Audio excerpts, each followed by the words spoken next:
So there have been rumors surrounding Grand Theft Auto 6 and how it could possibly cost $100. And these rumors have been out for a while now, and I usually try to hold out on this stuff because usually I wait for developers to officially confirm it themselves and be like, "Yep, this is official."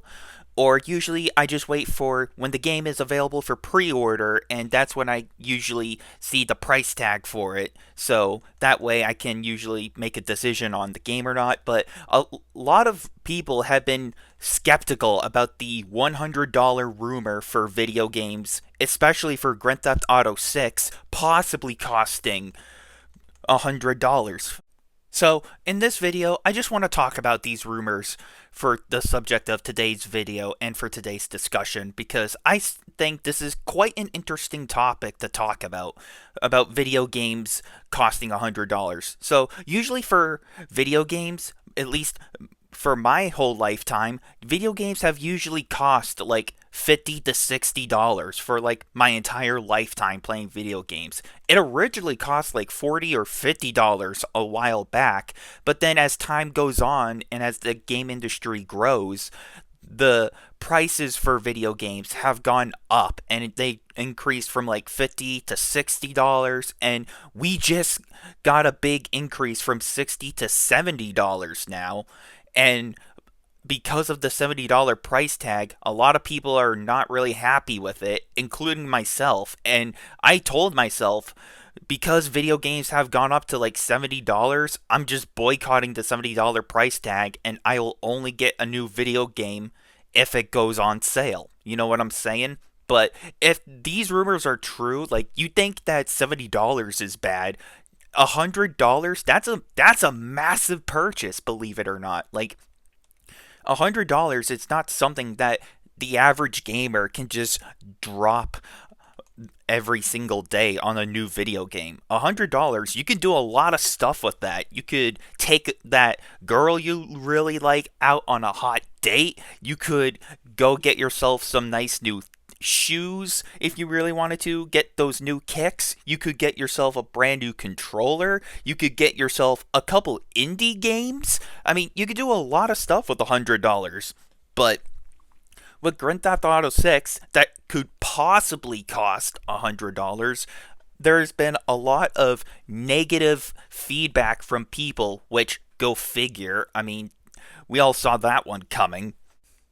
So it makes me think, if these rumors are true and the next AAA game, Grand Theft Auto 6, if it does cost $100, this could possibly help destroy gaming in a lot of ways. Because the way that the game industry has been working out for a long time is whenever one company does one thing, the other gaming companies always follows that path. Like they're trend chasers and they follow this path of trends. Like, oh hey, if one game does battle royale like Fortnite, why can't we do battle royales and make our own live service games?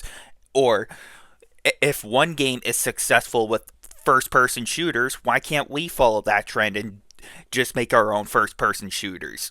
Like the game industry is like a monkey see, monkey do kind of situation where if one company is successful in this trend, other companies try to follow that exact same path and they try to replicate that for their own. I mean, Call of Duty, for example, has been a victim of trend chasing for years.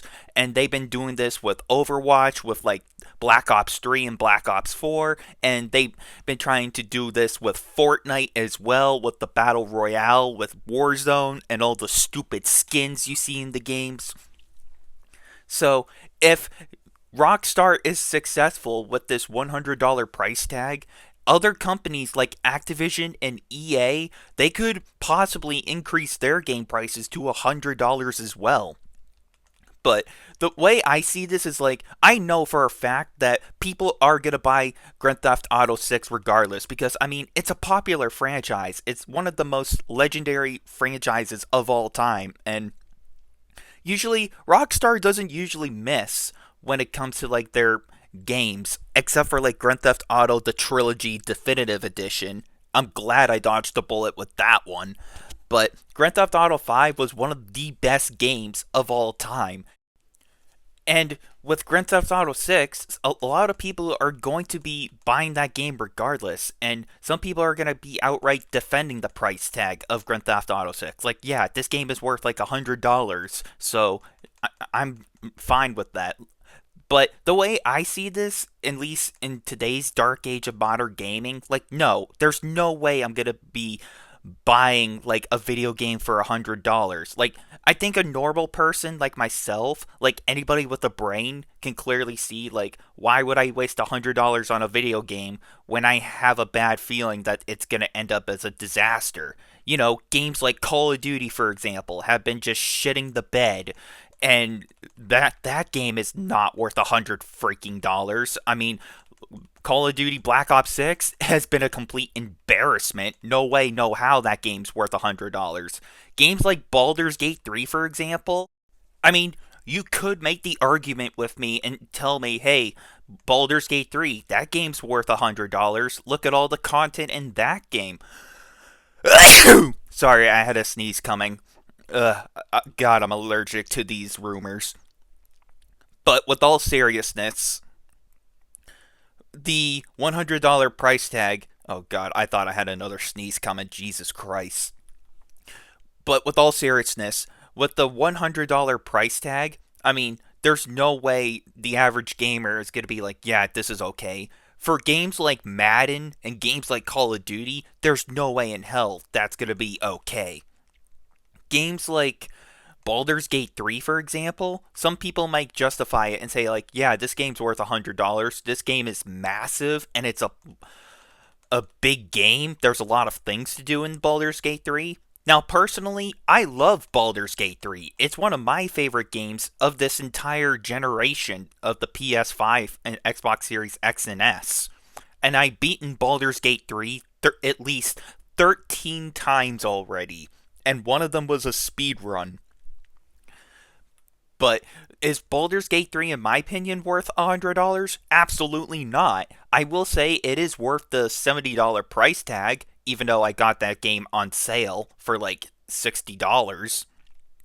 But still, I really enjoy Baldur's Gate 3.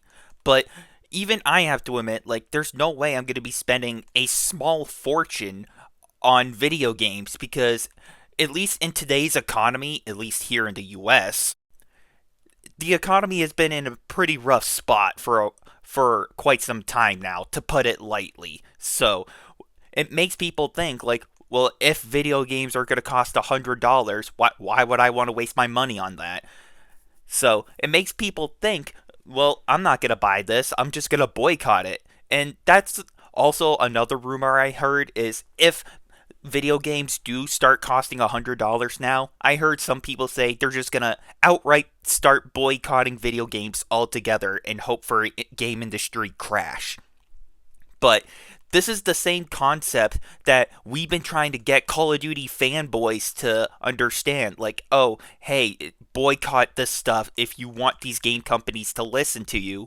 But Call of Duty fanboys just don't listen because they just refuse to admit the fact that, oh, hey, my precious Call of Duty is dying, but nope, I refuse. Because why? Because it's Call of Duty, and Call of Duty's amazing no matter what happens.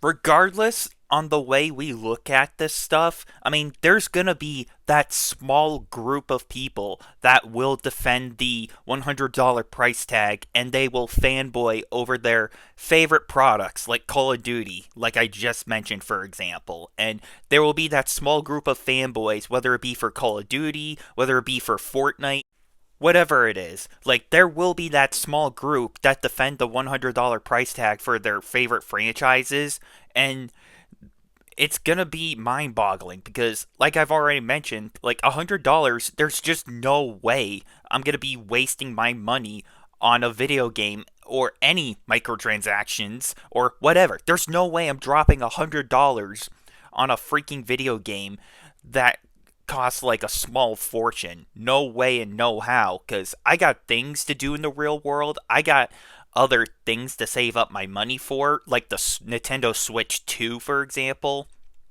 which will be possibly coming out later this year. I got money to save for some other video games.